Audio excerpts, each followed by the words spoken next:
Question है कि आज तक इतने क्रांतिकारी आए और सारे सिस्टम को समझने के बाद बड़े बड़े आंदोलन किए और उन आंदोलनों को इन्हीं षड्यंत्रकारियों के द्वारा मैनेज कर लिया गया, तो ऐसा क्यों? दूसरा है, अगर सोना अपनी धरती पे मिलता है तो वह सरकार का, अगर बंदूक निकली तो वो हमारी, ऐसा क्यों? ये तो हम पहले से ही बोलते आ ही रहे हैं कि चरस मिलेगी आपके ज़मीन में तो वो आपकी होगी, लेकिन अगर तेल निकल आएगा तो वो सरकार का होगा, सोना निकलेगा तो वो सरकार का होगा। और इसके लिए 3 फीट तक की गहराई तक का इन्होंने ये प्रोविज़न बनाया हुआ है जो आदमी का और उसका, कि उसमें फसल होती है तो किसान अपनी फसल ले ले। लेकिन सुप्रीम कोर्ट का एक जजमेंट है, 2011 का शायद वो जजमेंट है, मैं उसको देख के बताऊंगा, जिसमें उसने बड़ा मेंशन किया हुआ है कि जिस आदमी का कब्जा है 2001 का है, एक का शायद, हाँ, जो आदिवासियों को उसको लेकर के, जंगल की जमीन को लेकर के है, हाँ, तो उसमें उन्होंने बड़ा स्पष्ट रूप से कहा हुआ है कि जो देश के अंदर पाए जाने वाले संसाधन हैं ये देश के लोगों के हैं। तो यहाँ पर ये मतलब इंटरप्रिटेशन ये दिया गया हम लोगों को कि वो सरकार का हो जाता है, ऐसा नहीं होता है। सरकार एक गेम खेलती है आपके बनाए हुए कानूनों से कंसेंट लेकर के, कि आपने जो वोट दिया था उस वोट से आपने सरकार को उनके लिए पॉलिसी बनाने की ताकत दे दी। वो ताकत से वो क्या करते हैं कि जैसे कोयला निकला हमारे खेत में, तो सरकार क्या कहेगी कि वैसे तो नियम क्या है, जो कुदरती नियम है वो भी यही कहता है कि वो कोयला एक आदमी की संपत्ति नहीं हो सकता, वो हम सबकी संपत्ति है बेसिकली, जितने भी धरती पर लोग रहते हैं, क्योंकि वो कोयला उस जमीन का नहीं है, वो धरती का है। उस जमीन पर अगर आप खेती करोगे, वहां पर रहना है, वहां सुरक्षा है, वहां उसको अपना कहना है, उस पर कब्जा अगर आपका है तो वो आपकी है। बट अगर उसमें कुछ निकलता है मूल्यवान, कुछ जो बाकी समाज के भी काम आ सकता है, तो फिर वो समाज का है। और ये सुप्रीम कोर्ट के जजमेंट में भी कहा हुआ है कि वो देश के लोगों का है, जितना भी सोना निकलता है, जितना भी कोयला निकलता है। सरकार क्या गेम खेलती है उद्योगपतियों के साथ मिलके कि उस खादान का ठेका बहुत सस्ते रेट में उद्योगपतियों को दे देती है, और फिर ये कहते हैं कि जो ठेका हमको मिला है या जो निकालने का जो इसका प्रोसेसिंग का जो पैसा है वो हम ट्रेजरी में जमा कर रहे हैं, और उसकी बदौलत जो है ये पैसा देश के डेवलपमेंट पे काम आता है, तो वो देश के ही यूज हो गया, तो वो लोगों में बट गया। जबकि रियलिटी ये है कि अगर कोयला भी हम लोग पूरा का पूरा कोयला देश के लोगों में बांट दें, तो मैं ये समझता हूं कि हर एक बंदे को 1 साल का लगभग 3.5 से 4.5 लाख रुपया मिल जाएगा प्रत्येक व्यक्ति को। कोयला, इतना कोयला है हमारे पास। सोना इतना है कि करीब करीब 400 ग्राम के करीब सोना 140 करोड़ की जनसंख्या में बट सकता है, इतना सोना निकलता है। ये हर साल की बात बता रहा हूं मैं। तो मतलब वो उद्योगपतियों को दिया जा रहा है, और ये पूरा गेम प्लान है, पूरा योजना के तहत दिया जा रहा है, क्योंकि हमको मालूम नहीं है कि हम मालिक हैं। हमको पॉलिसी मेकिंग में हम लोग पार्टिसिपेट नहीं करते हैं। हम लोग क्या करते हैं, जैसे मान लो आप ही कोई संगठन बड़ा खड़ा होगा, उसमें जो अभी भाई ने एक सवाल पूछा था कि इतने बड़े आंदोलन हुए और उसमें षड्यंत्रकारियों द्वारा मैनेज कर लिया। वो मैनेज इसलिए कर लिया कि जैसे किसी ने आंदोलन शुरू किया, किसी ने मूवमेंट शुरू किया, और जो देश के सच्चे लोग थे उन्होंने उस मूवमेंट की सत्यता को देखा। उन्होंने देखा कि ये आदमी सही काम कर रहा है, और वो सही काम करते करते वो उसके पीछे चल पड़े, और उसने कोई सवाल नहीं पूछा, और वो नो क्वेश्चन आस्क्ड लेकर के और ऐसी पॉलिसी बनाई कि तुम आगे बढ़ो, हम तुम्हारे साथ हैं। वो जो लाइन है, जैसे कुछ लोगों ने, जब मैं गिरफ्तार होकर के आया था, सॉरी जेल से जब हम बाहर आए थे 2022 में, तो हम गांव-गांव में प्रोग्राम कर रहे थे जब, तो पूरा गांव इकट्ठा हो रखा था। पहला जो प्रोग्राम हुआ और बयाना खेड़ा में ये प्रोग्राम हुआ था, तो वहां लोगों ने नारा लगाना शुरू किया कि देवेंद्र बलारा तुम आगे बढ़ो, हम तुम्हारे साथ हैं। और मैंने उसी वक्त वहीं पर पहले नारे के बाद ही उनको रोक दिया था। अगर तुमने ये नारा लगाया तो आखिर में तुम सारे हारोगे, सिर्फ एक देवेंद्र बलारा जीतेगा, क्योंकि वो आपने अपनी सारी ताकत फिर उस देवेंद्र को दे दी। जबकि हमारा जो कॉन्सेप्ट है जनता सरकार मोर्चा का, उस टाइम तक जनता सरकार मोर्चा बना नहीं था। ये तब की बात बता रहा हूं, मोर्चा तो बाद में बना। लेकिन मेरा पर्सनल जो विचार था उस वक्त ये था कि ताकत किसी व्यक्ति के पास, किसी ग्रुप के पास या किसी संगठन के पास नहीं होनी चाहिए। किसी नाम में ताकत नहीं होनी चाहिए, ताकत गांव के आखिरी आदमी के पास होनी चाहिए। यानी हमको ज्ञान इतना दे देना है गांव के आखिरी आदमी को कि तुम्हारी एक चिट्ठी सत्ता हिला सकती है, सल्तनत को हिला सकती है। वो चिट्ठी कैसे लिखनी है, उसमें क्या मैटर है जो तुम्हें याद रखना है, क्या चीज है जो तुम्हें मालिक बनाती है, कैसे तुम अपनी उस ताकत को यूज कर सकते हो, ये समझ हमने गांव के आदमी को देनी है। इस मिशन के साथ हम लोग निकले थे। तो जितने भी आंदोलन हुए हैं वो चेहरों पर लड़े गए हैं, इसीलिए हारे हैं। अभी जनता सरकार मोर्चा में आप लोगों ने मान लीजिए मेरे को नेता बना दिया और मेरा नेतृत्व स्वीकार कर लिया। ये स्वीकार कर लिया, डिक्लेयर नहीं किया है किसी ने भी, ना ये हमने डिक्लेयर किया है ना आपने डिक्लेयर किया है। हमने मन ही मन मान लिया है कि ये जो 5-7 लोग हैं ये ठीक काम कर रहे हैं तो इनकी बात मान लेते हैं। ऐसे थोड़ी होगा कि कोई भी माइक पे आएगा और आपको ऐसे चला देगा, ऐसे नहीं हो सकता ना। तो हम एक सिस्टमैटिक चीज तैयार कर रहे हैं कि आखिरी जो आदमी है जनता सरकार मोर्चा का, उसके पास वो समझ हो कि जब देवेंद्र कोई उल्टी बात कहने लगे या जब कोई अपना बयान बदलने लगे, जब कोई अपना रुख बदलने लगे तो समझ में आ जाए कि ये अभी मैनेज हो गया और अभी इसको साइड में करके मोर्चा तो एज इट इज है ना। एक आदमी के जाने से या एक आदमी के आने से कोई फर्क ना पड़े, उस स्थिति में जनता सरकार मोर्चा को लाने की कोशिश की जा रही है। ठीक है ना। किसी व्यक्ति के आने जाने से फर्क नहीं पड़ना चाहिए, भले ही वो सबसे ज्यादा बोलने वाला चेहरा हो। बस वो बोल रहा था, अभी कोई और बोलने लग जाएगा। आप सबको बोलना सिखा ही रहे हैं ना। हमारा पर्पज ये नहीं है कि आप भीड़ इकट्ठी करके और वो भीड़ को दिखा करके उसका इस्तेमाल किया जाए। क्योंकि होता क्या है, आदमी जब मेहनत करता है तो उसके दिलो दिमाग में कहीं ना कहीं सबकॉन्शियस माइंड में एक बात रहती है कि जो किया है उसका मुझे फल क्या मिले, प्रतिफल क्या मिले। तो जब आदमी उस किए हुए के फल की इच्छा करने लगता है, उस टाइम पर फिर उसे अपने किए का अहंकार होता है और वो फिर उस चक्कर में उसको कोई ये समझाने में कामयाब हो जाता है कि तुम जब सत्ता में होगे तो समाज के लिए कुछ कर पाओगे, और वहीं पर वो फिर अपना ढीला रुक करके और वो सत्ता की तरफ चल पड़ता है, बजाय इसके कि जिस रास्ते पर वो चला था उस पर कायम रहे। वो रास्ता है कि इस रास्ते पर तो सिर्फ आंदोलन है, इसमें तो सिर्फ सड़कों पर रहना पड़ेगा।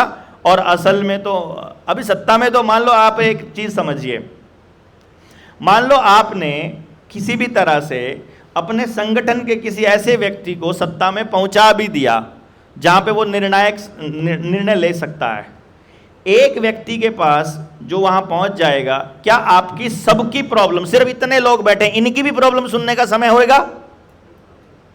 आप लोग जब अपने 2-2 मिनट भी लगाते हो ना, तो भी अपन पूरे दिन में नहीं बात कर पाते अपनी सारी। ये तो इतना ही, और मोर्चा बन गया अगर लाखों लोगों का, तो कैसे सुनेंगे उनकी प्रॉब्लम्स? तो कभी भी प्रॉब्लम सॉल्व नहीं हो सकती। समझ गए ना। हाँ, ये हो सकता है कि एक ऐसा व्यक्ति जो हम सब 100, 200, 500 लोगों ने मिल करके निर्णय लेके कोई सच्चा आदमी समाज से निकाला।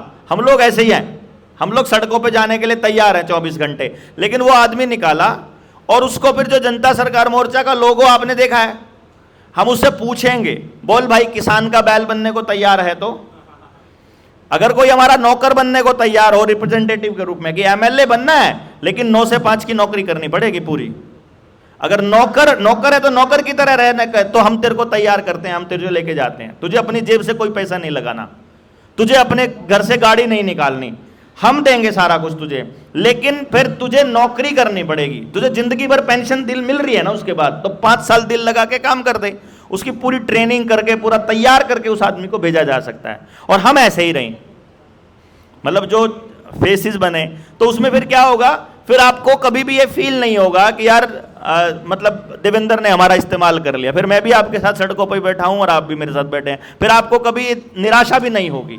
और फिर जो आदमी अगर गलत निकल आया तो फिर जब हमको बिठाना आता है तो हमें उतारना भी आता है, फिर टेंशन काहे की है कि नहीं। तो 1-2 व्यक्तियों के 10-20 व्यक्तियों के सत्ता में जाने से, ना जाने से, मोर्चे में रहने से, मोर्चे बाहर जाने से कोई फर्क ना पड़े, उस स्थिति तक हम लोग चुपचाप अपनी ट्रेनिंग्स प्रोग्राम करके एक पूरी फौज तैयार कर लें, जिससे कि एक बोलने वाला जेल में जाए तो दूसरा, दूसरा जाए तो तीसरा, तीसरा जाए तो चौथा, और जो अंदर जाए तो अंदर भी क्रांतिकारियों की फौज तैयार होती रहे।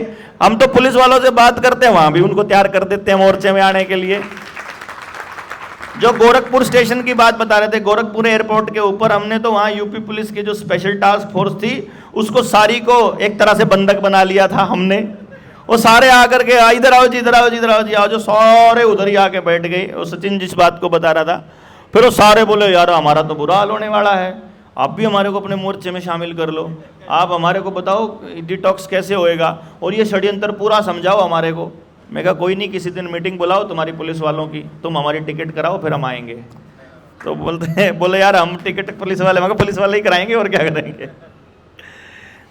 400 साल से लगभग इतने क्रांतिकारी आए और लगभग लड़ाई जीत ली गई, लेकिन फिर भी अंत में षड्यंत्रकारी लोग ही जीत गए। क्या ये एक प्राकृतिक संयोग है? देखिए, ये आपको लगता है कि षड्यंत्रकारी लोग जीत गए, असल में आप थोड़ा गौर फरमाएंगे तो आक्रांता आए, मुस्लिम आक्रांता आए देश के अंदर, वो फेल होकर के चले गए। सत्ता तो परमानेंट किसी की रही नहीं वैसे भी। अंग्रेज आए, वो चले गए, जीते कहाँ वो? हाँ, वो व्यवस्था अपनी स्थापित कर गए। अब ये व्यवस्था के ऊपर आज तक किसी ने काम ही नहीं किया था राजीव भाई के अलावा, व्यवस्था परिवर्तन के अलावा। उनको यह बात समझ में आई कि रावण की व्यवस्था में राम भी राज करेगा तो वो यही करेगा जो ये कर रहे हैं। तो मतलब आप अपने बीच का कोई आदमी, ईमानदार से ईमानदार आदमी भेज के देख लीजिए, और मुझे लगता नहीं है या कोई भी व्यक्ति ऐसा बैठा हो जिसकी जात का आदमी सत्ता में ना गया हो कभी। आप जिस भी जात के हो, जिस भी धर्म के हो, आपका आदमी गया है वहां। अगर वहां आपका आदमी गया तो फिर आपका भला क्यों नहीं हुआ आज तक? वो कभी नहीं होगा, मैं आपको बता रहा हूं, कभी होगा ही नहीं, क्योंकि व्यवस्था उन्होंने बनाई हुई है। जब गांव के हाथ से बागडोर सरकार के हाथ में चली गई तो सत्यानाश होना शुरू हुआ। बागडोर वापस गांव के हाथ में आएगी जब प्रकृति का, परमात्मा का कानून जब लागू होगा, केवल तब यह बात बच सकती है। प्रकृति के कानून मैंने आपको पहले ही बता ही दिया है। जब किताब का, ये तो रानी का कानून है जो चल रहा है संविधान के रूप में। यहाँ पे जो संविधान है ये गवर्नमेंट ऑफ इंडिया एक्ट 1935 की एज इट इज कॉपी है। 1935 का गवर्नमेंट ऑफ इंडिया एक्ट देखोगे अब वही चीज है। तो मतलब अभी भी, इस वक्त भी अगर देखा जाए तो संविधान के रूप में अभी भी रानी का ही शासन चल रहा है, यानी कि क्राउन का। अभी रानी नहीं बची है, अभी क्राउन का ही शासन चल रहा है इंग्लैंड का। तो क्राउन का जो शासन चल रहा है वो उनके हिसाब से तब तक चलता रहेगा जब तक ये पुलिस रहेगी, जब तक ये पटवारी सिस्टम रहेगा, तहसीलदार रहेगा, एसडीएम रहेगा, आंगनबाड़ी रहेगी, आशा वर्कर रहेगी, सरकार नाम की चीज जो गांव में से गांव में जब तक घुसी रहेगी। गांव की व्यवस्था का एक एक अंग गांव के हाथ में रहेगा। जल, जंगल, जमीन और जानवर, ये 4 चीजों का फैसला गांव करेगा। ये फैसला सरकार को नहीं मिलना चाहिए। अब यहाँ वाले लोग थे, जैसे कल तो वो बता रहा था, दिन में सचिन बता रहा था कि जी हम लोग तो यहाँ बिजली का बिल नहीं देते हैं। बिजली का बिल छोड़ो, इन्होंने तो सारी की सारी जमुना पे कब्जा कर रखा है। ये तो जमुना में अपना फसल बोते हैं ना, ये तो सारे यूपी वाले, तो इधर वाले, तो वो असल में उनकी ही है। ये प्राकृतिक नियम है, जिसका कब्जा है वो कर लो। जब बाढ़ आएगी प्रकृति अपने आप ले जाएगी उनकी फसल, क्या फर्क पड़ता है उसमें, कोई दिक्कत ही नहीं है। लेकिन सरकार उसको अपने नाम पे करने जा रही है ये सारी चीजें। और सरकार क्या है? एक प्राइवेट ऑर्गेनाइजेशन है। ये जो सरकार है ना, अगर आप में इतनी हिम्मत हो गई और आप लोग असल में पूछने लग गए, एक चिट्ठी डाल के पूछ लो तुम हो कौन, वो बता नहीं पाएंगे कौन है। तुमको हमारी सरकार होने की अथॉरिटी किससे मिलती है, आप ये पूछ लो। वो बोलेगा संविधान देता है, ऐसा बोलेंगे ना। संविधान में प्रधानमंत्री नाम का कोई शब्द नहीं है, ठीक है। संविधान में सरकार नाम की कोई चीज नहीं है। सरकार कौन है संविधान में? आपसे बोलेंगे ना, आपके यहां कर्मचारी आएगा, वो बोलेगा कि सरकार से पूछो, बताओ कौन है सरकार।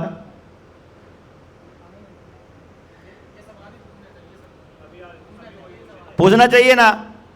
मालूम नहीं है सरकार कौन है, किसी को नहीं मालूम। पूछो जरा, पता नहीं बस सरकार प्रधानमंत्री को कहते होंगे, तो संविधान में उसका नाम ही नहीं है कहीं पे। फिर राष्ट्रपति है, तो राष्ट्रपति तो नहीं भेजता तुम्हारे पास ये आंगनबाड़ी वर्कर, आशा वर्कर, ये पुलिस वालों को क्या कौन भेज रहा है, किसके कानून से है, कहाँ किसका आदेश है, उसको अथॉरिटी किसने दे रखी है वो करने की?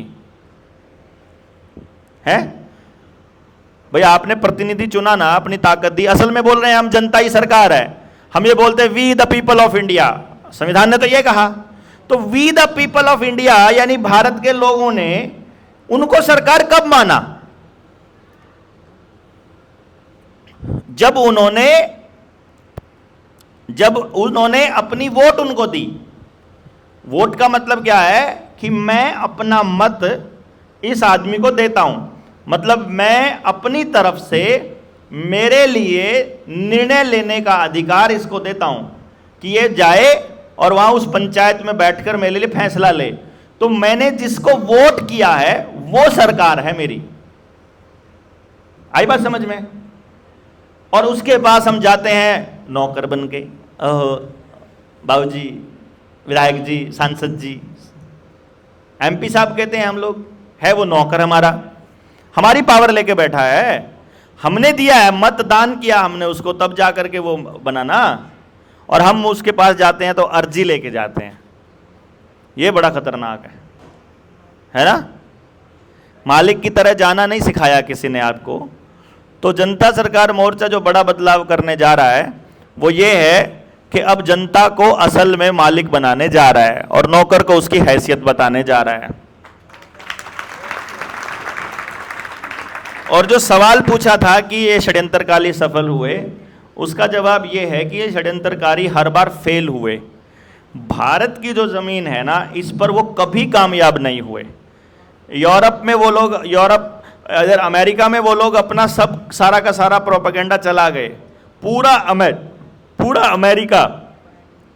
अमेरिका के इंडिजीनियस जो पीपल थे, जो वहां के असली लोग थे, जिनको वो रेड इंडियंस बोला करते थे, वो सारे के सारे खत्म किए जा चुके हैं। एक थोड़े बहुत कबीले का इलाका बचा है, 1-2% लोग बचे होंगे पूरे अमेरिका में, जो असली लोग वहां के हैं, जो ट्राइबल लोग हैं वहां के अमेरिका के। अदरवाइज पूरे अमेरिका को उन्होंने रिफ्यूजियों का गढ़ बना दिया है। जैसे अभी इंडिया को बनाने की तैयारी चल रही है, इंडिया को पूरा का पूरा रिफ्यूजी बना रहे हैं। पंजाब हरियाणा में यूपी और बिहार और झारखंड से लोगों को शिफ्ट कर रहे हैं।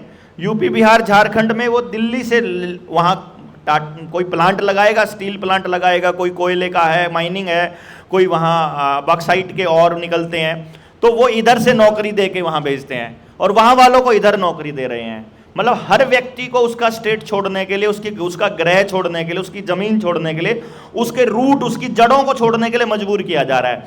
तो व्यक्ति जब जड़ छोड़कर कहीं जाएगा तो वो रिफ्यूजी हो जाएगा। असली आदमी वो वही है जहां पर उसका जन्म हुआ, उसके बाप का जन्म हुआ, फिर उसके दादा का जन्म हुआ।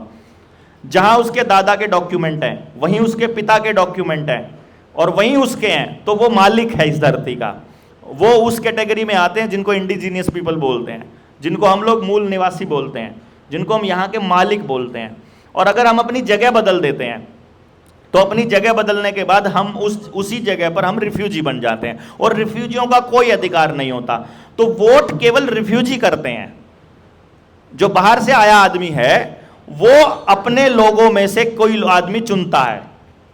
जो यहाँ का आदमी है वो अपने लिए नौकर को, अब क्योंकि देखो प्रधानमंत्री तनख्वाह लेता है, राष्ट्रपति तनख्वाह लेता है, एमएलए एमपी तनख्वाह लेते हैं, पुलिस अधिकारी सब तनख्वाह लेते हैं, मतलब वो नौकर हैं। तो जैसे पुलिस में आदमी का सिलेक्शन होता है, जैसे कहीं पर भी नौकरी लगते हैं तो वहां सिलेक्शन होता है, इसी तरह से एमएलए एमपी का भी सिलेक्शन होगा अगर वो लोग असली लोग होंगे। तो जो यहां का आदमी होगा असली, वो सिलेक्शन करेगा अपने नौकर का।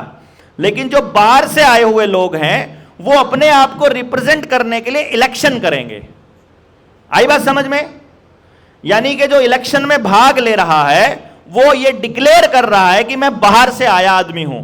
जो यहां का आदमी है, असली आदमी, वो कभी इलेक्ट नहीं करता है। और इसीलिए उन्होंने 1970 के बाद ये जो वोट बनाने की और वोट डलवाने का जो डंडा आया है, पार्टियां अपने अपने कार्यकर्ताओं को बोलती सारों को वोट डलवाओ, सारे गांव का वोट डलवाओ, और गांव का ही आदमी भाग भाग के अपने लोगों को वोट डलवाने के लिए प्रेरित कर रहा है।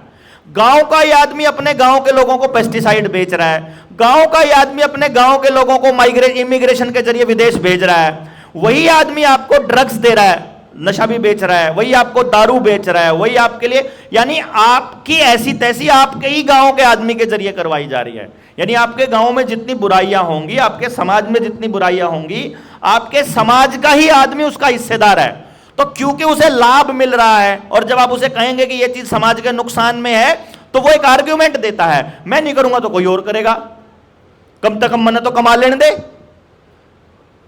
ठीक है ना। और उसका फिर जवाब हमारे पास मिलता नहीं, क्योंकि हम इतने मोरली, हम अंदर से इतने मजबूत नहीं है कि जो गलत है वो गलत है, हम किसी के नहीं होने देते। इतना स्टैंड लेने वाले आदमी अभी समाज के निकले नहीं है।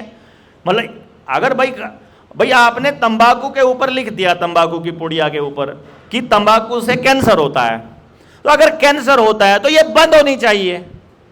कोई लॉजिक नहीं है यार।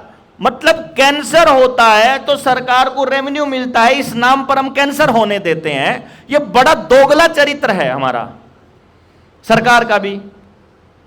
हमें एक तरफ तो सरकार एडवर्टाइजमेंट करती है कि नशा जो है वो नशे से दूर रहें, और दूसरी तरफ वो ठेके खोलती है हर नुक्कड़ चौराहे पर। और दिल्ली की सरकार ने तो होम डिलीवरी भी दी, वो तो महिलाओं के लिए अलग ठेके खोल रहे हैं।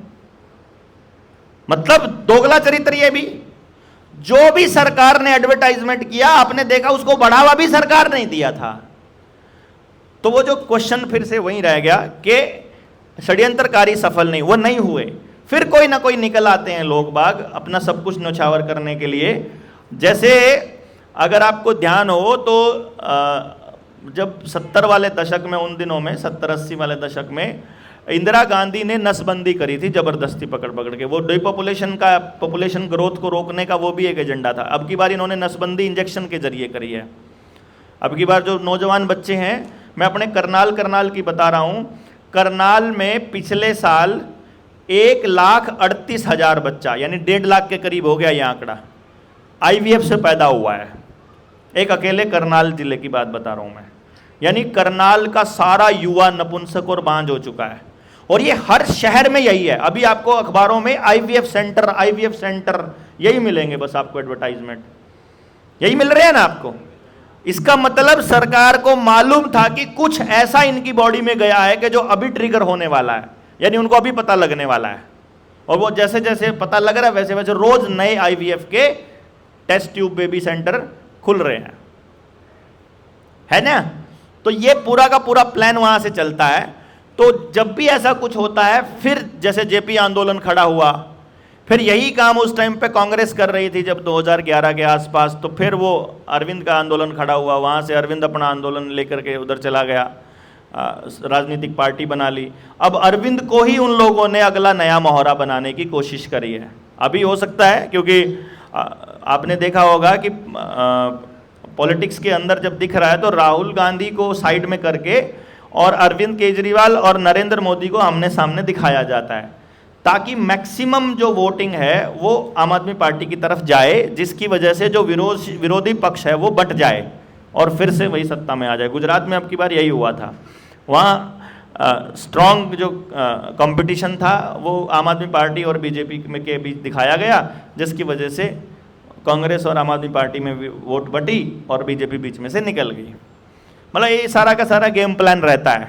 और फिर ये लोगों ने बड़ा अच्छा प्रोपेगेंडा किया था कि सारे के सारे जितने भी समाज से सरोकार रखने वाले संगठन थे, इन्होंने सभी संगठन के मुखियाओं को काबू कर लिया। और फिर ये कोशिश करते रहते हैं, फिर कोई संगठन खड़ा होता है, फिर ये लोग खड़े हो जाते हैं और फिर अपनी व्यवस्था बचाने के लिए चल पड़ते हैं। आप देखो, इन्होंने पूरी दुनिया से, जैसे मैंने अमेरिका में बताया, उन्होंने असली बीज खत्म कर दिया आदमियों का। वहाँ पेड़ों का भी असली बीज नहीं बचा अमेरिका के अंदर, और डंगरों का भी सारा का सारा संकर बीज है। लेकिन इंडिया में आज भी ऐसे आपको लाखों लोग मिल जाएंगे जिन्होंने अपना जीवन केवल असली बीज को बचाने के लिए समर्पित किया हुआ है। पेड़ों का भी असली बीज, पौधों फसलों का भी असली बीज, डंगरों के भी असली बीज। आपको बहुत सारे लोग ऐसे मिलेंगे जो नंदी के, गाय के संवर्धन पर आपको काम करते मिलेंगे, और सभी तरह के उन पे उस पे। तो ऐसे आदमी को बचाने के लिए फिर जनता सरकार मोर्चा निकल ही पड़ा है।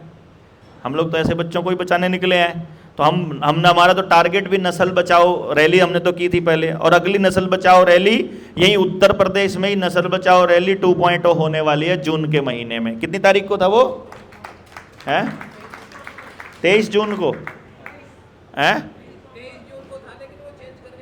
चेंज करने की और कोई बात नहीं, लेकिन मतलब प्लान ये चल रहा है कि भाई हम लोग ये कर रहे हैं, जून में नहीं जुलाई में हो जाएगा, जुलाई में नहीं, आगे जब भी हो जाएगा, आगे वहाँ कहीं और हो जाएगा, क्या फर्क पड़ता है इससे। कहने का मतलब ये है कि हम तो पर्पज यही है हमारी तो रैली में, हम तो ये सोच रहे हैं हर एक रैली का नाम ही ये रखे, नस्ल बचाओ रैली 2.0, 3.0, 4.0 चलता रहे भाई। हम ना, हमारा पर्पज ही नस्ल बचाने का है कि नहीं, खेत की भी, डंगरों की भी और आदमी की भी, हमारा तो नस्ल बचाने का पर्पज है और यही हम कर रहे हैं। रुपए का मानक स्टैंडर्ड, ये रुपए वाला पॉइंट तो बाद में, रुपए वाले पे तो आ जाएगा। एक छोटा सी किताब पथ प्रदर्शनी तैयार करें जो जेब में रखी जा सके, जिस माध्यम से आम व्यक्ति, आम जनता तक सहजता सरलता के साथ जनता सरकार मोर्चा की बातें यथार्थ रूप में पहुंचाई जा सके। फोटो के साथ किसी टॉपिक पर बताया जाए तो समझना और समझाना आसान हो जाता है। बिल्कुल सही बात है, लेकिन एक बात चक्कर ये है कि हमारे पास समस्या ये है कि आइडियाज़ हमारे पास भी खूब सारे हैं पर इम्प्लीमेंट करने वाले आदमियों की कमी है।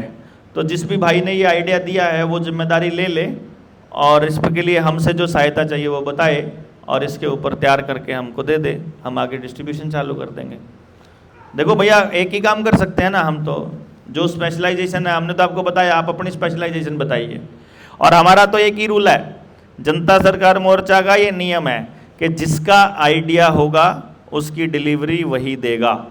ये नहीं होगा कि आप सलाह देते रहो और हम कुछ कर ना पाए फिर कहेंगे आपने किया ही नहीं। हम नहीं कहते, तुम्हारा आइडिया है करो चालू, काम हमसे बताओ क्या चाहिए, है क्या नहीं भाई। हमने सारी वीडियोस दे रखी हैं, सारा मैटर दे रखा है, सारी आइडिया सब कुछ है आपके पास। हमारा टारगेट क्या है, आप सवाल पूछ लो, वो बता के लिख लो, लिख करके हमको बताओ, हम उसका प्रूफ रीडिंग हम करवा देंगे, छपवा देंगे, हम डिज़ाइन हम बनवा देंगे, डिस्ट्रीब्यूट हम करवा देंगे, पर लिखने वाला काम तुम कर दो। ठीक बात। आगे है जी, प्रधानमंत्री से मिलने के बाद क्या हुआ और विचारों से सहमत हुए कि नहीं। अच्छा वो बात रह गई थी, हाँ बीच में कहीं और चले गए थे। मिलने से बाद क्या हुआ कि मिले हम, मिलने के बाद उन्होंने एक IAS की ड्यूटी लगा दी कि इनकी बात सुनो, ये क्या कह रहे हैं देखो कि इम्प्लीमेंट किया जा सकता है कि नहीं। तो मैंने फिर उनको समझाया। ऐसे ही एक राउंड टेबल थी, उस पर कई सारे IAS थे, सब ने मिल के उस पर सलाह मांगी। फिर उन्होंने मुझे बोला कि उन्होंने 2 सवालों पे किया कि इस पर खर्चा कितना आएगा। तो मैंने कहा जी मेरे पास मतलब मुझे इस पे काम करने के लिए कोई खर्चा नहीं चाहिए, मुझे एक भी पैसा नहीं चाहिए, और ऑलरेडी स्कूल हमारे पास है ही है, तो स्कूल में कंप्यूटर वगैरह होता ही है। तो एक स्कूल में जो इक्विपमेंट चाहिएगा, जो सामान चाहिएगा, वो मुश्किल से 5-6 हज़ार रुपये का सामान चाहिएगा एक स्कूल में, प्रति स्कूल। तो बाकी की चीज़ें मैं दे दूंगा, टेक्नोलॉजी मेरी फ्री है, मैं आपसे कुछ नहीं ले रहा हूँ। अब उन्होंने देखा कि ये तो पंगा हो गया, भाई उनका जो कट था बेसिकली वो नहीं मिल रहा था। तो उन्होंने मुझसे पूछा कि पार्टी फंड में आप कितना कराएंगे। तो मैंने बोला कि पार्टी फंड का तो कोई, पार्टी फंड में तो मैं तब करा पाऊंगा जब मुझे पैसा कमाना, मैं तो कुछ ले ही नहीं रहा हूँ भैया। तो फिर उन्होंने कैलकुलेशन दी एक दूसरे आदमी ने, मतलब देखो उन्हीं के होते हैं ना दलाल होते हैं, जैसे पुलिस वालों के दलाल होते हैं, कोर्ट वालों के दलाल होते हैं, ऐसे ही तो उनके भी होते होंगे। तो उन्होंने मुझे सलाह दी थी एक ने कि देखो अगर तुम हरियाणा की बात करो तो हरियाणा में 3,90,000 बच्चा प्राइमरी में है, और अगर एक बच्चे से हम सिर्फ 1,000 रुपया चार्ज करें, जो कि माँ बाप ने नहीं देना, जैसे अभी इंजेक्शन है ना, अभी जो वैक्सीन लगी है इसमें आपसे थोड़ी लिया पैसा, लेकिन एक वैक्सीन 1,700 रुपये की बिकी है, 400 रुपये की बिकी भी है और 800 रुपये की बिकी है। जबकि आदर पूना वाले ने ये बोला था कि इस वैक्सीन का जो रेट है वो पानी से भी सस्ता है। याद है आपको, किसी को याद है वो बात कि उसने ये लाइन बोली थी, यानी कि आपके यहाँ जो बोतल में पानी आता है उससे भी सस्ती है ये, लेकिन सरकार ने इतना अंधा पैसा बहाया इसके ऊपर, जिसका बाद में फिर आपके सबको बॉडी को भी जवाब देना पड़ रहा है कि 30,000 करोड़ रुपया एक लॉट में दिया करते थे ये आदर पूना वाला को, और बाकी दूसरी जो कोवैक्सीन थी और स्पुतनिक वगैरह उनका तो अलग है। ये तो सिर्फ एक कोविशील्ड की बात बता रहा हूँ, एस्ट्राजेनेका जिसको बोलते हैं। तो ऐसे ही वो बोले कि 1,000 रुपये अगर पर बच्चा भी लेते हैं तो 3,90,000 बच्चों का 390 करोड़ बनता है। बोला ऊपर का 40-50 करोड़ हमको दो, बाकी का तुम रखो। तो भाई अपने से ये काम नहीं होगा, सॉरी माफ़ कीजिएगा, क्योंकि जैसे ही किसी मिशन में पैसा एंटर कर जाएगा सब बर्बाद हो जाएगा। और क्योंकि हमारे थे लिंक ऐसे कि हमारे लिए वो पैसा मैनेज करना या वो पैसा सेटल करना कोई बड़ी बात। ये तो मैं एक हरियाणा के प्राइमरी स्कूल की बात बता रहा हूँ मैं। अगर हम सभी बच्चों को ले लेते, 12वीं तक के बच्चों को लेते और आगे जो पैदा होने वाले बच्चे उनको भी लेते, जैसे ये इंजेक्शन का कारोबार है, हर बच्चे को पैदा होते ही लगने लग गए ना, पहले बड़ों से शुरू हुए थे ये, और अब ऐसे हो गए कि जो पैदा हुआ वही कस्टमर है, उसको सरकार पे करती है बेहिसाब पैसा, और उसकी वजह से हमारे बच्चों को नुकसान होता है, उल्टा फायदा नहीं होता है। जहां शिक्षा और स्वास्थ्य में कारोबार घुस जाएगा, पैसा घुस जाएगा, वहां उसका असली मकसद नहीं दे पाएंगे।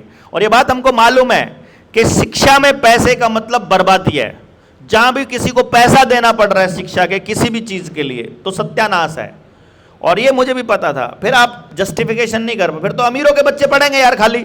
अगर पैसा निर्धारित करेगा तो सिर्फ अमीरों के बच्चे पढ़ेंगे, अमीरों के बच्चे स्वस्थ रहेंगे, अमीरों को ही न्याय मिलेगा, अमीर ही खेती करेंगे, फिर तो कुछ बचेगा ही नहीं गरीब आदमी के लिए और जिनके पास संसाधन नहीं है उनके लिए।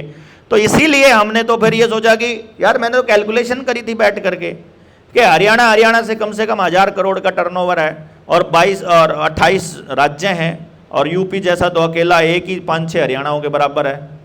मतलब कैलकुलेशन करके देखो तो मतलब कोई 50-60 हजार करोड़ रुपए का कोई बड़ा खेल नहीं था इस प्रोजेक्ट में, आराम से होता। मतलब हम भी कहीं ना कहीं बड़े ऐसे ठाठ से हो रहे होते और इस तरह के कॉन्टेक्ट थे हमारे पास।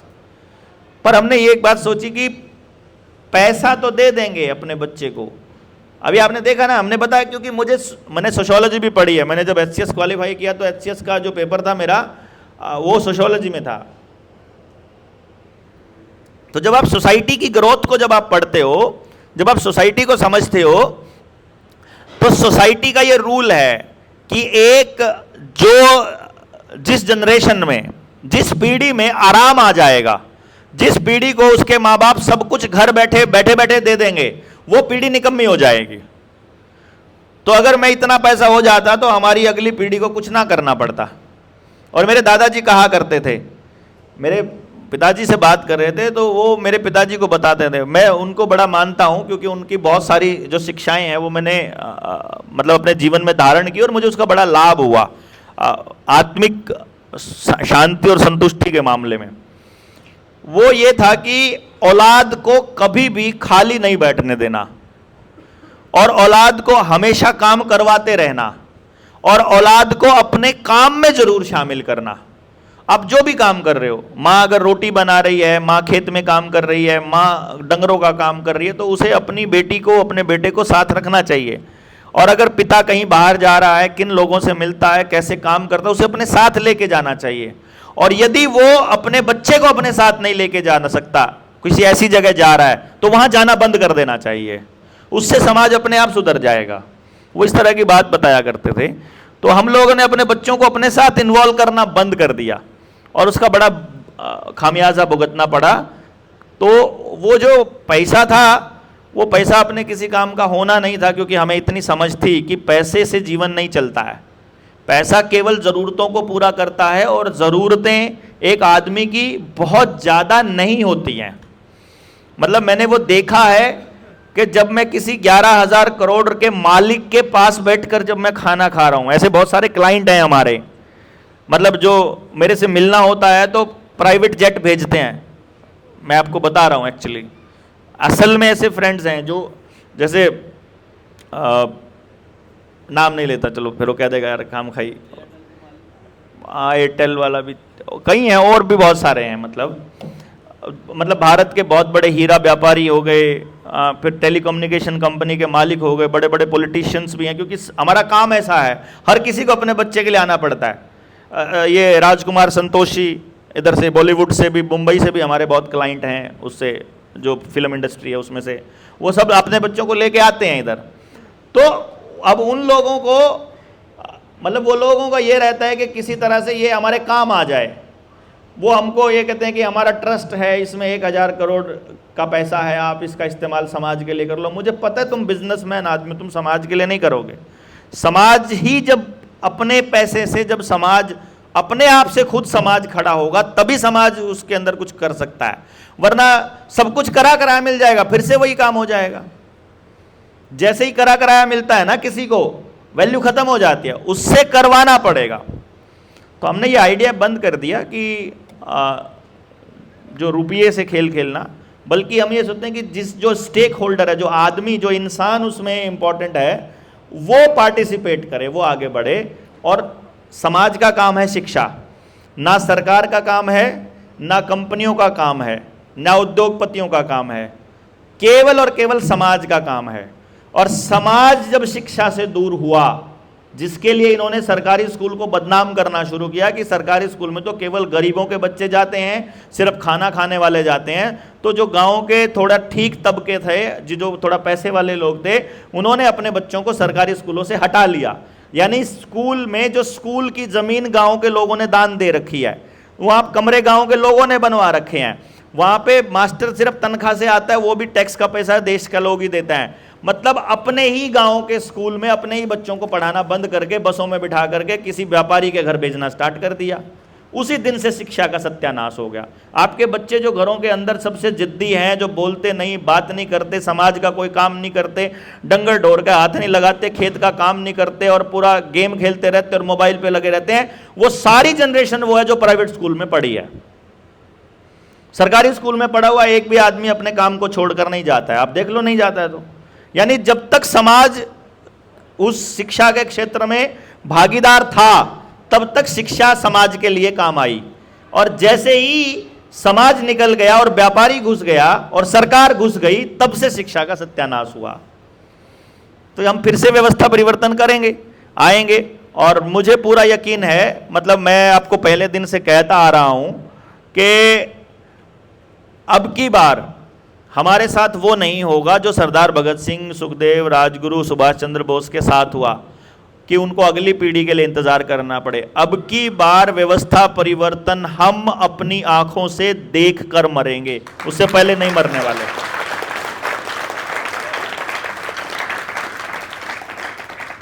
उससे पहले जाने वाले भी नहीं हैं। दूसरी बात, कुछ बच्चों ये एक्चुअली ये ऐसा क्वेश्चन है जो अगले क्वेश्चन है, जिसमें उन्होंने पूछा है कि ये जो प्ले लिस्ट है बच्चों की शिक्षा वाली जो लिस्ट है, इसको देखने के बाद आप क्या क्या कह सकते हैं। और फिर है कि खेती में अगर काम नहीं बना तो क्या होगा, और जो बच्चा खेती करने वाला है उसका बच्चा भी अगर खेती के लिए पैदा नहीं हुआ तो क्या बनना है। वो ये सवाल जिस साथी के हैं, इसका ये अर्थ है कि वो साथी अभी नया नया जुड़ा है। अगर वो एजुकेशन वाली प्लेलिस्ट आप देख लेंगे तो उसमें गांव के प्रत्येक व्यक्ति और प्रत्येक समस्या का समाधान है उसके अंदर। जिसने करी है, किसी ने, लगता है आपको ऐसा है? उसमें कोई आदमी छोड़ा ही नहीं है हमने। मतलब अमीर, गरीब, खेती वाला, बिना खेती वाला, अपने इंटरेस्ट है नहीं है, एक भी नहीं छोड़ा हुआ। मतलब गांव के प्रत्येक व्यक्ति, प्रत्येक जीव, प्रत्येक जानवर के लिए उसके अंदर स्पेस है।